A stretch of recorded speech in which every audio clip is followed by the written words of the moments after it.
Kingicheboo coming to you live from the underground bunker. Yes, Kingicheboo is alive. He's coming to you live, and he is alive, and he's kind of moved around. He's done some moving. He's moved into a new place.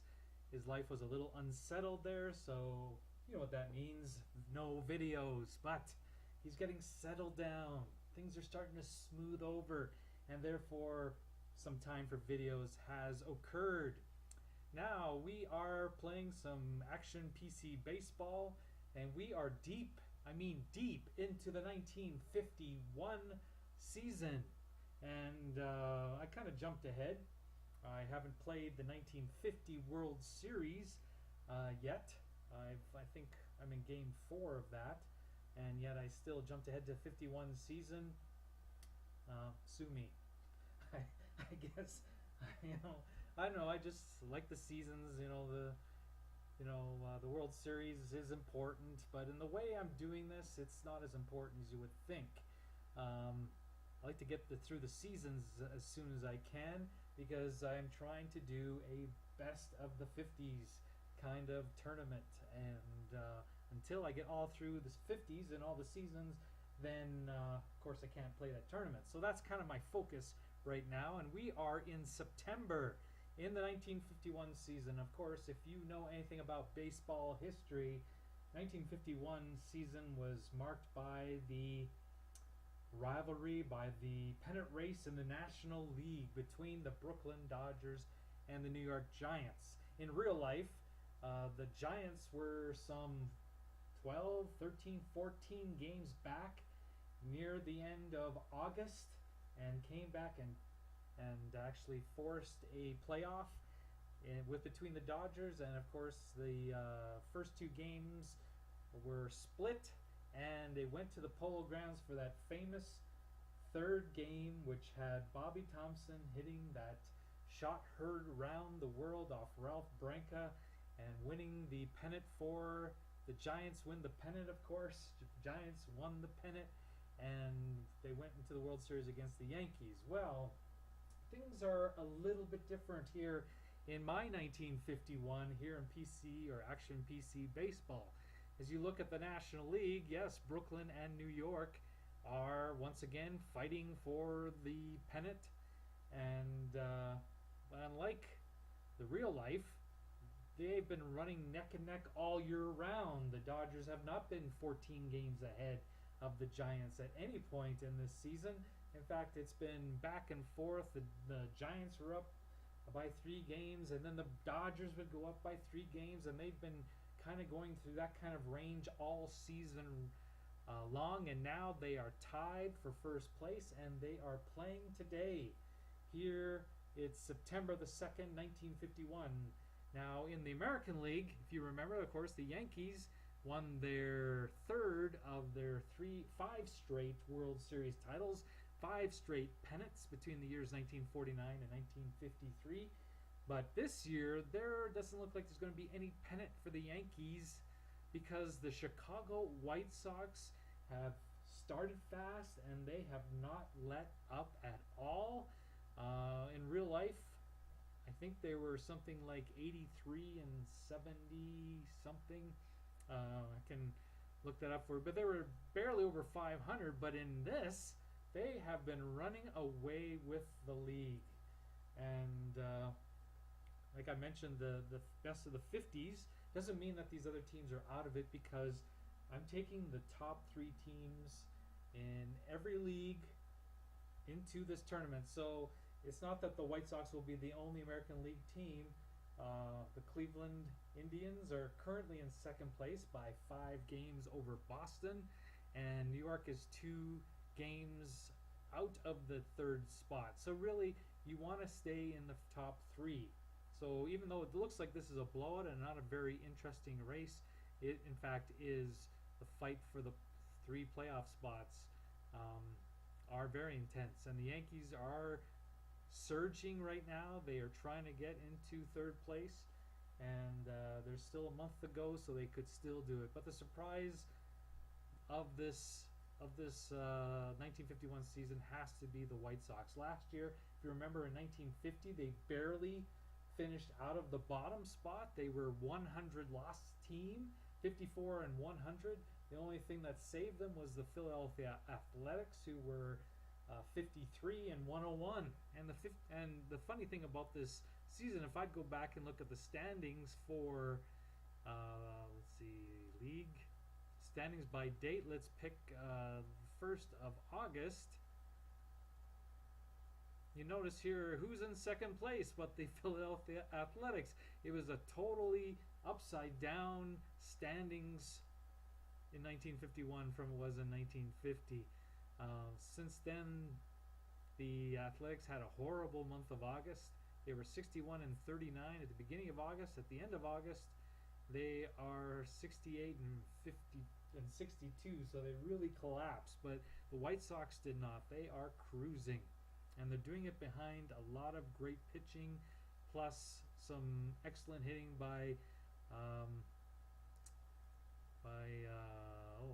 Eddie Robinson. That's his name, Eddie Robinson. And of course, Minnie Minoso, who was with the Indians at the beginning of the year, but they traded him for some unknown reason. He's been outstanding for the White Sox as well. So we are going to start our game. Enough talking. We are going to play this game between the Dodgers and the Giants from the Polo Grounds, and we're going to turn on the video, the sound. Where's the enable sound here? Here we go, sound effects. We're going to turn those on, so it's a little bit more entertaining, hopefully for you, than just me yapping. There it is. Hope it's not too loud. So pitching for the Dodgers today is your old buddy Don Newcombe, and we'll turn to computer stats. Newcombe so far is 15 and 9 with a 3.52 ERA. They have their big three pitching: Preacher Rowe, Don Newcombe, and Ralph Branca. And today Newcombe is going. Here's the lineup for the Dodgers. Carl Furillo's leading off and playing right. Pee Wee Reese at short. Duke Snyder in center. Jackie Robinson at second. Gil Hodges at first. Roy Campanella at catching. Andy Pafko, who started with the Cubs at the beginning of this year and was doing outstanding for the Cubs. And then they traded him to the Dodgers for a bag of hammers. And he's been outstanding for the Dodgers. And he's playing left field, batting 7th. And Billy Cox, who has been incredible this season, batting 8th, playing third base. And Don Newcombe. You look at this lineup and you look at the amount of hitting they have, the amount of runs they score. You wonder how in the world could the Giants be tied with this team. They're just a powerhouse. But the reason is because the Giants have had their number. And they've won a lot of close games against Brooklyn this year. And otherwise, I think the Dodgers would be well ahead. Now, let's see what's going for. We're going to load it for the Giants. And I have the option to move things around. I like to move the lineup a little bit. I like putting Lockman in the second position, move Irvin up, Bobby Thompson, and put Mueller in 5th, Mays up. This is Willie Mays' rookie year. This is the lineup I like using. I don't know why Leo DeRocher did have this other lineup, but I don't know who am I to question. That's Leo DeRocher. So here is today's game at the Polo Grounds between Brooklyn and New York. New York has won 8 of their last 10. Don Newcombe will start for Brooklyn. He's made 29 starts on the season. He is 15 and 9 with an ERA of 3.52. He's opposed by Jimmy Hearn. He's made 28 starts. He's 14 and 7 with an ERA of 4.05.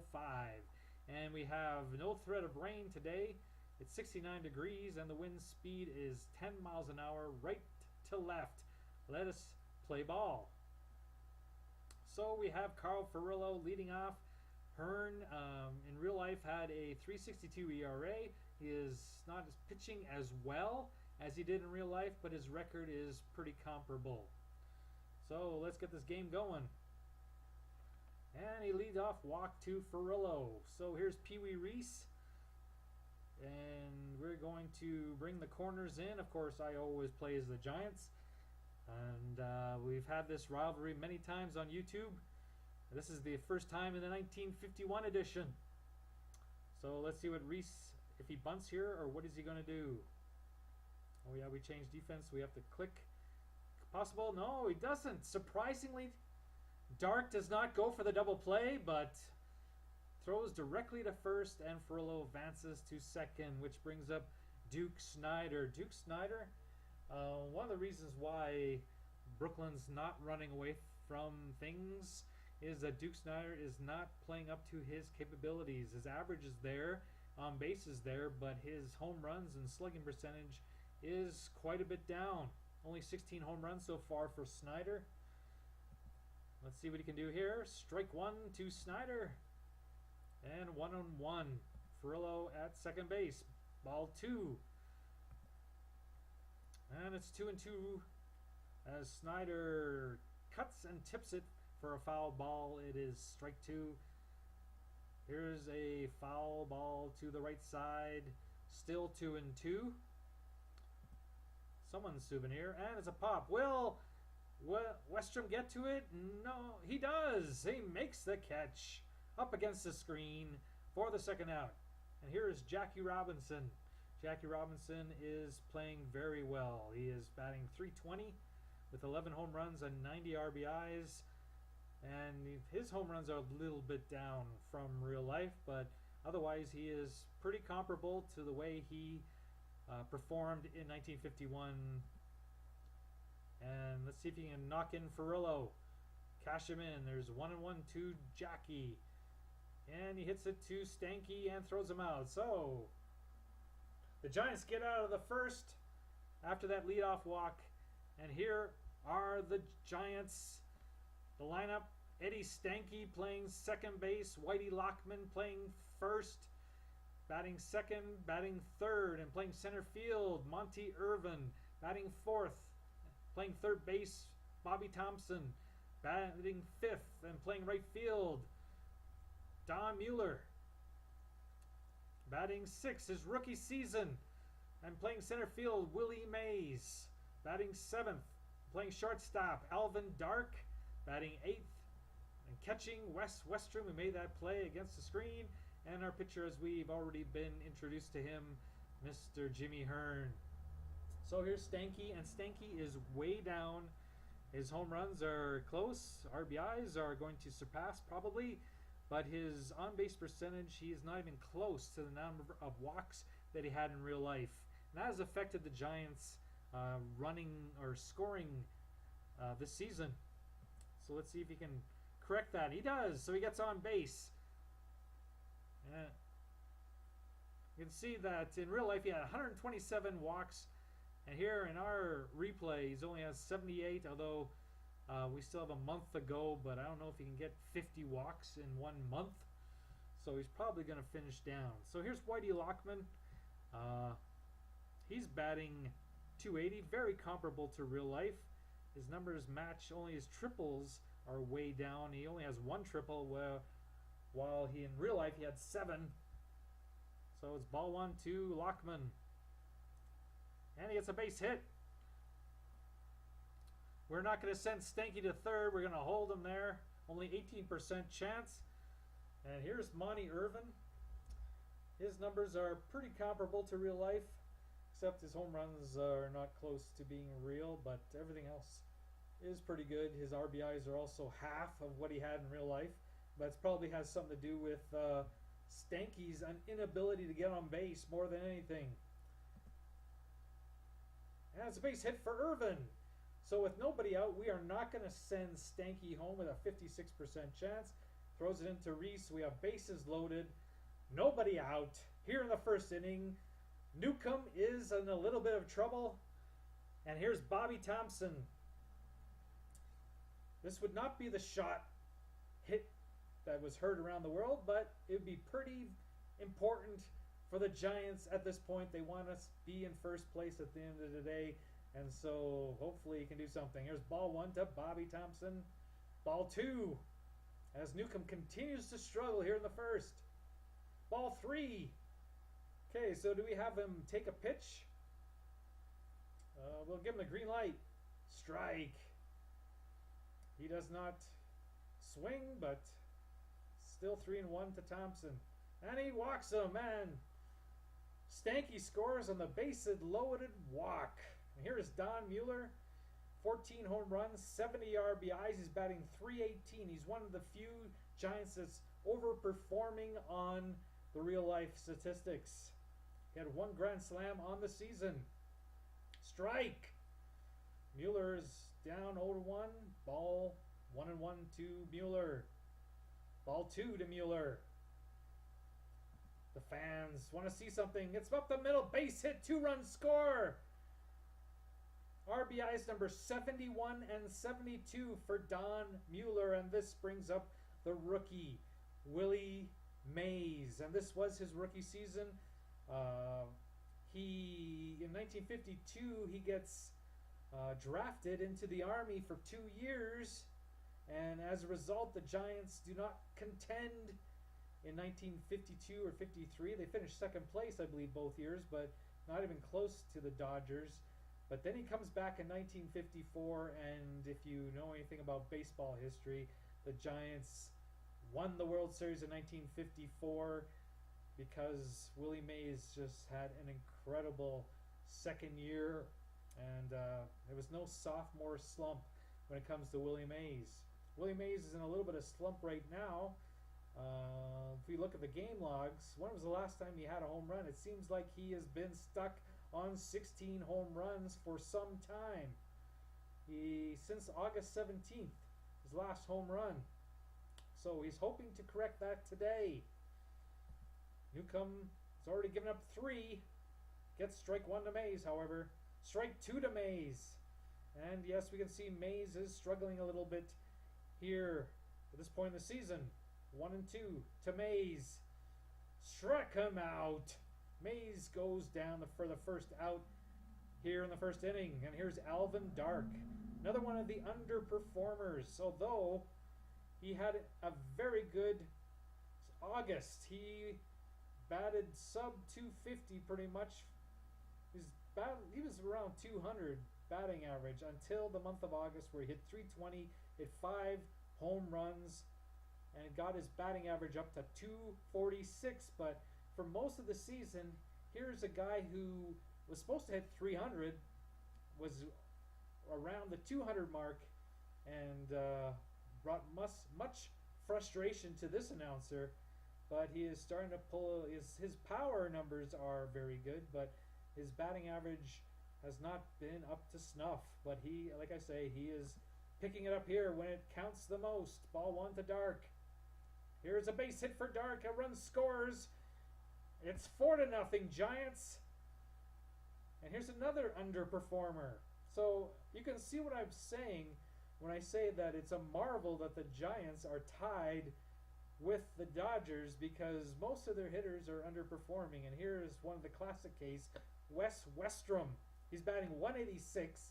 He does have 13 home runs, 48 RBIs, but you cannot count. You can see his on-base and slugging percentages are way down. And he's up with 1 out here in the first. And he's walked. Now, why didn't I see all the pitches? Well, as you know, anything over 4-run deficit, 4-run gap, it goes to a 1-pitch mode. So here's Hearn. He is an excellent bunter. And we just might try the old squeeze play. They have the corners in, but I don't know. Might be crazy, but let's see what happens. He's an excellent butter. He might happen for him. Here comes a little bouncer. Foul. 2 strikes on Hearn. We will not bunt again. 70% chance of him striking out here, and he does. So it brings up Stanky. We're batted around here in the first inning. Stanky led this off with a walk, and he flies out to Duke Snyder to end the inning. So 4 runs, 4 hits, and 3 men left on base after 1. The Giants 4, Brooklyn nothing. Here's Gil Hodges to lead off the second. He is having a typical Gil Hodges season. In the top, definitely one of the top hitters in the National League. And he strikes out here in this game. Campanella, he was the MVP in 1951. And we can see his numbers are pretty close. Slugging percentage a little down. Probably home runs not on pace. But with his defense, you can see why he was the MVP. And he pops out. And here's the man that was stolen from the Cubs. Not bitter or anything. Andy Pafko. I think he underperformed in real life with the Dodgers. He was not up to his usual self. Although he was traded after 52, I believe, to the Milwaukee Braves and played very well with the Braves to finish off his career. And he walks here in the second inning. Brings up Billy Cox. Now, I talked about overperforming and why in the world are the Dodgers not leading this by 10 games. Well, here's an example of that. Billy Cox is batting .335 when in real life he batted .279, 14 home runs, 68 RBIs, as opposed to real life 9 home runs, 51 RBIs. His other numbers, on base is 70 points ahead, and his slugging 90 points ahead, or no, 107 points ahead of real life. So he has been incredible. And he gets a base hit here, to no one's surprise. And it brings him Don Newcombe, who is an excellent hitting pitcher. And he hits it to Stanky, who throws him out. So no runs for the Dodgers, in spite of getting a couple men on. And here's Whitey Lockman. And he flies out to Duke Snyder for 1 out. Irvin, who's 1 for 1. He hits it hard, but right to Pafko for 2 down. And here's Bobby Thompson, who walked with the bases loaded in the first inning. And he gets a base hit here. Mueller, he had a 2-run single in the first inning. And this time it's an easy pop fly to Furillo to end the inning. But it's still 4-0 Giants. Here's Carl Furillo. And that should be easy, and it is. Irvin makes the play. Pee Wee Reese. And Mueller is making the catch, so it's 2 down. Duke Snyder strikes out. The fans are very appreciative of that. So we're into the bottom of the third now. Here's Willie Mays, 0 for 1. And his slump continues. Here's Alvin Dark, who drove in the 4th run in that first inning, and he flies out. Pafko's been busy in this inning. And here's Wes Westrom. He hits it hard, but fans like that, but it was really nothing more than usual. So 1, 2, 3 go the Giants. 3 Pafko flyouts to they're keeping score at home. Here's Jackie Robinson. And Mays should be able to make the play, and he does. And here's Gil Hodges. He's 0 for 1. Easy play for Dark. And Campanella flies out to Willie. It's deep, but he makes the play. So after 3.5, still 4-0. Here's Hearn, pitching a good ball game, and gets a base hit. So here's Stanky. I don't know if we can bunt for him. At 4-0 lead, we're not going to bunt. And he flies out. Here's Whitey Lockman. He is 1 for 2. And it could be 2. In fact, it is 2. So that ends anything there. A leadoff hitter gets on, but a double play ends the inning. Here's Andy Pafko in the top of the 5th. He walks again. He walked last time as well. Here's Billy Cox. He singled last time. And he flies out this time to Mueller. Here's Newcombe. We're going to bring the corners in, anticipating a bunt here, although they're 4 runs down. He might not bunt, but we'll see what happens. No, he hits it away, and he's thrown out. But Pafko advances to second just as if he had bunted. Here's Furillo. And Dark makes the play and throws him out. So we're halfway through this one with still 4-0 Giants. Monty Irvin leads it off, strikes out. Thompson gets a base hit, second hit of the ball game, and a walk. He's on base all 3 times. Here's Mueller. Hits it hard, but right to the pitcher, makes the play, throws him out. Thompson to second base. So we've been 2 men on. Willie Mays is 0 for 2. Let's see what he can do. And he flies out, lines out actually, to Jackie Robinson. I believe Jackie Robinson flew out to Mays last time, so Robinson returns the favor here. So we're on the top of the 6th. Pee Wee Reese is up. The little general walks. And here's Duke Snyder trying to get something going. He throws him out. Wes Westrom throws out Pee Wee Reese. Kind of an ill-advised steal with 4 runs down, but that's what... who is the manager for Brooklyn? It is... I guess I have to look at... Let's see if we can see that. No, that's the Giants. View opponent, Chuck Dressen. Oh, yes. Didn't like me hitting the X. Okay, here's Duke Snyder with 1 out. He walks. So Hearn has walked 5 so far. He's thrown 90 pitches. Jackie Robinson up. He's going to steal, and he makes it. Duke Snyder succeeds where Pee Wee Reese failed. And here's Jackie Robinson. And he grounds out to Hearn. And here's Hodges looking to drive in to get his 102nd run batted in on the season. And he flies out to Irvin. So that ends the threat. Bottom of the 6th, here's Dark. Hits it, the fans go crazy, but it's just a routine fly ball. And they're disappointed. Wes Westrom, he walks. So we're going to have a bunting situation here. Hearn will bunt. Here's his bunt on the left field or third base line. Cox makes the play and successful. Stanky, he's 0 for 2. Flies out to Snyder. And we're through 6 innings and it's still 4-0. Hearn, and he gets Campanella base hit. We're not going to hold on Campanella. I don't know if he stole any bases in his life.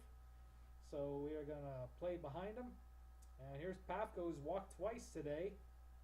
This time he swings, and it's a ground fly ball to Monty Irvin for the out. Billy Cox, 1 for 2. Struck him out. Strikes him out in the 7th. And Newcombe, will they keep him in the ball game? No, they do.